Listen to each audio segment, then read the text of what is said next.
Hello, good morning to all of you. कैसे हो बच्चों? उम्मीद करते हैं बहुत ही अच्छे होंगे। गर्मियों की छुट्टी चल रही है, बहुत मज़े में होंगे, ठीक है। और गर्मियों की छुट्टियों में आप साथ ही साथ पढ़ते भी रहिए ताकि कोई भी चीज़ हम भूल ना पाएँ, ठीक है। और रिवीजन कर सकते हैं क्योंकि मोबाइल जैसी सुविधाएं चल रही हैं, इससे तो बहुत आसान है। आप लेटे लेटे या बैठे बैठे कहीं भी पढ़ सकते हो, ठीक है। तो चलिए, आज हम पैसिव वॉइस की एक्सरसाइज नंबर 6 के बारे में बात करने जा रहे हैं। तो ये एक्सरसाइज है पास्ट परफेक्ट टेंस की, ठीक है। चलिए, पास्ट परफेक्ट टेंस की एक्सरसाइज नंबर 6 है। तो देखिए, इससे पहले हमने कराई थी पास्ट कंटिन्यूस टेंस की, और ये है past perfect tense. Past perfect tense के बारे में थोड़ी सी जानकारी ले लेते हैं। पास्ट परफेक्ट टेंस होता क्या है?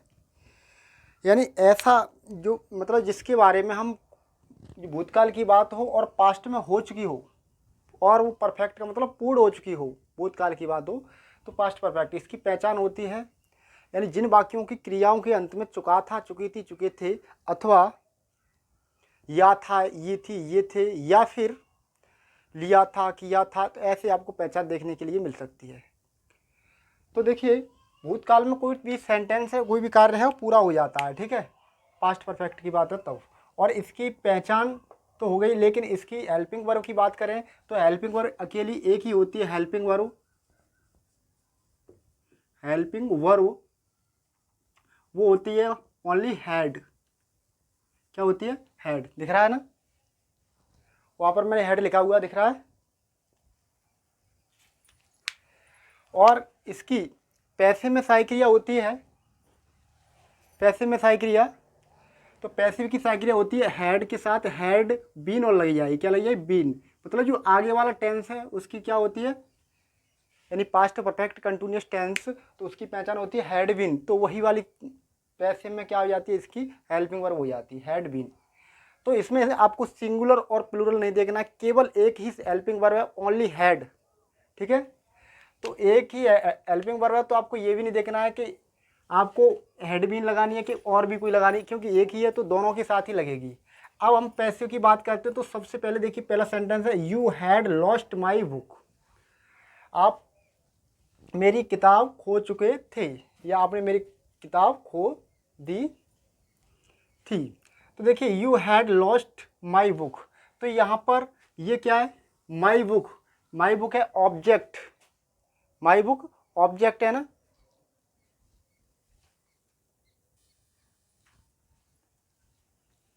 ये क्या है? ऑब्जेक्ट। अब देखिए, इस ऑब्जेक्ट को हम सब्जेक्ट बना दे, और सब्जेक्ट होता है उसको हम ऑब्जेक्ट यानी पीछे लगा देते हैं। सब्जेक्ट ऑब्जेक्ट, ऑब्जेक्ट का सब्जेक्ट। तो देखिए, सबसे पहले हम माई बुक है, तो इस बुक को हम क्या है, सिंगुलर और प्लूरल में कोई मतलब ही नहीं है, तो हम इसको आगे कर देंगे। सबसे पहले माई बुक। अब इसके बाद लगाएंगे हेल्पिंग वर्ब, तो हेल्पिंग वर्ब हैड और साथ ही साथ बीन और होती है इसकी, तो हैड बीन पूरी होगी, हैड बीन। अगर नॉट होती तो हम क्या करते, हैड और बीन के बीच में नॉट को लगा देते, ठीक है। और देखिए, परफेक्ट सभी है, थर्ड फॉर्म की आपको चिंता नहीं करनी, क्योंकि थर्ड फॉर्म ऑलरेडी लिखी होगी, क्योंकि परफेक्ट है और सभी पैसे में थर्ड फॉर्म लगते हैं, इसीलिए थर्ड फॉर्म ऑलरेडी लिखी हुई है, ठीक है। तो बीन, इसके बाद लिखेंगे थर्ड फॉर्म, यानी कि lost by you, by you. अगला सेंटेंस है, देखिए, you had not dreamed A sad dream. आप एक सैड ड्रीम मतलब दुख भरा सपना नहीं देख चुके थे, या आपने दुख भरा सपना नहीं देखा था। दुख भरा कह सकते हैं, डरावना सपना कह सकते हो, ठीक है। तो यहाँ पर ए सैड ड्रीम है, तो इसको हम सब्जेक्ट को आई कर देंगे, तो अ सैड ड्रीम। फिर इसके बाद हैड नॉट, अब लगाएंगे बीन, ठीक है। इसके बाद आपको थर्ड फॉर्म देखिए, यही ऑलरेडी लिखी हुई है, ड्रीम्ड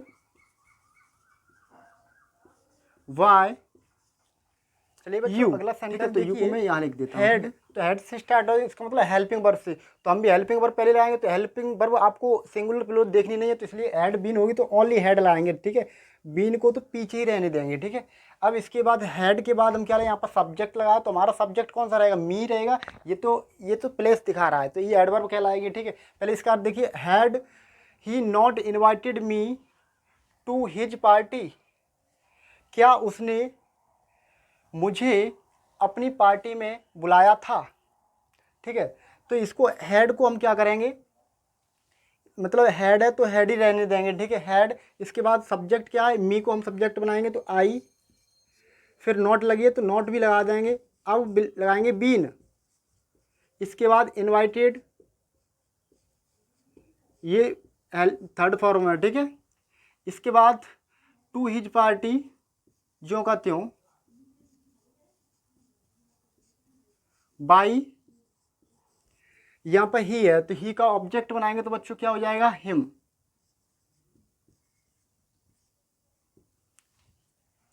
अगला देखिए, हैड दे ब्रोकन द जग। तो यहाँ पर देखिए,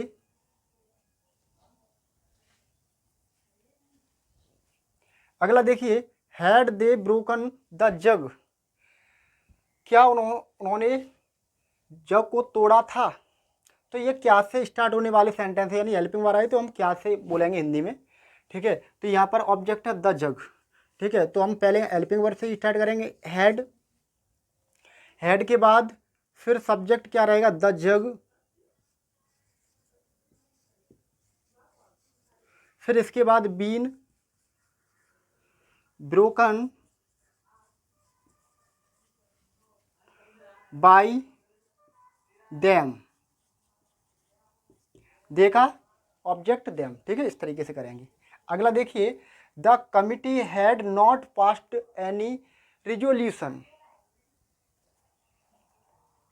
the committee had not passed any resolution, यानी जो समिति है, अब समिति किसी भी समिति ने किसी भी प्रस्ताव को पारित नहीं किया था। तो देखिए इसको करेंगे तो एनी रिजोल्यूशन, ये हमारा क्या है, ऑब्जेक्ट है, तो हम करेंगे एनी रिजोल्यूशन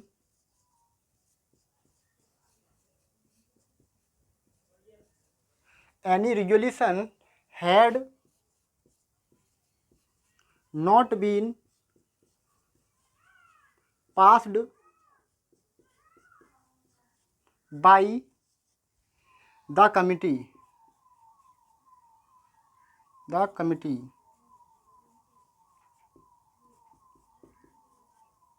इस तरीके से हम कर रहे हैं, ठीक है। अगला देखिए, had they rewarded you, had they rewarded you, क्या उन्होंने आपको पुरस्कृत किया था। तो देखिए हैड से स्टार्ट हो रहा तो हम भी हैड ही लाएंगे सबसे पहले, हैड दे, हैड के बाद क्या लगाएंगे, ऑब्जेक्ट यू है तो हम इसका सब्जेक्ट बनाएंगे तो यू का यू रहेगा, फिर बीन रिवार्डेड बाई देम। तो इस तरीके से हम इनको करेंगे, ठीक है। चलिए बच्चों, अगले सेंटेंस 7वें को देखते हैं। They had not printed the book so far, उन्होंने अभी तक किताब को प्रिंट नहीं किया था या किया। तो देखिए सो फार मतलब अभी तक, इसके बाद क्या से करेंगे सेंटेंस को, तो हम करेंगे बुलाएंगे हैड, फिर नॉट, अब लाएंगे बीन, ठीक है। अब देखिए इसके बाद थर्ड फॉर्म प्रिंटेड,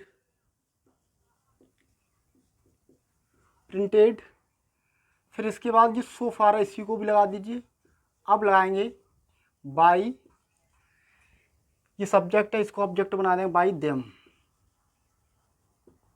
इसी प्रकार अगला देखिए, had the mad dog bitten the boy, क्या पागल कुत्ते ने लड़के को काट लिया था।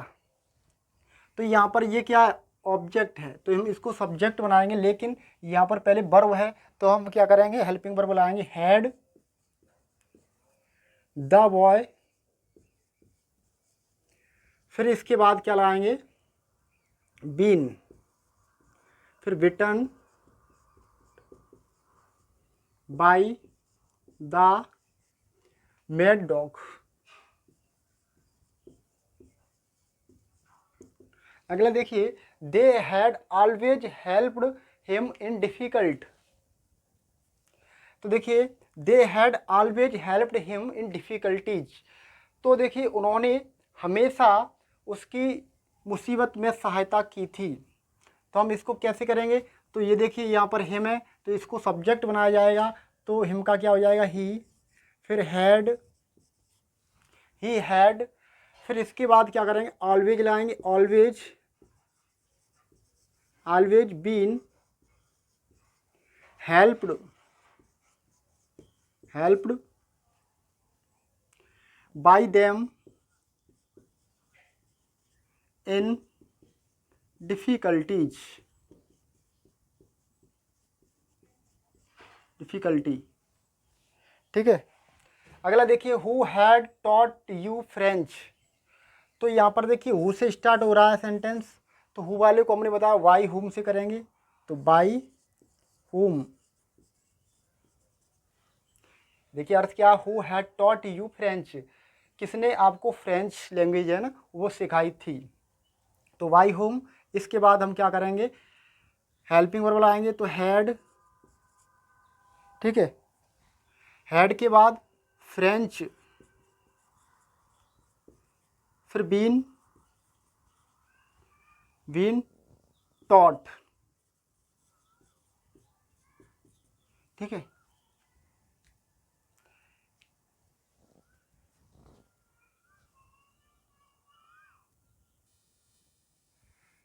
चलिए मिलते हैं अगली वीडियो में, तब तक के लिए बाय।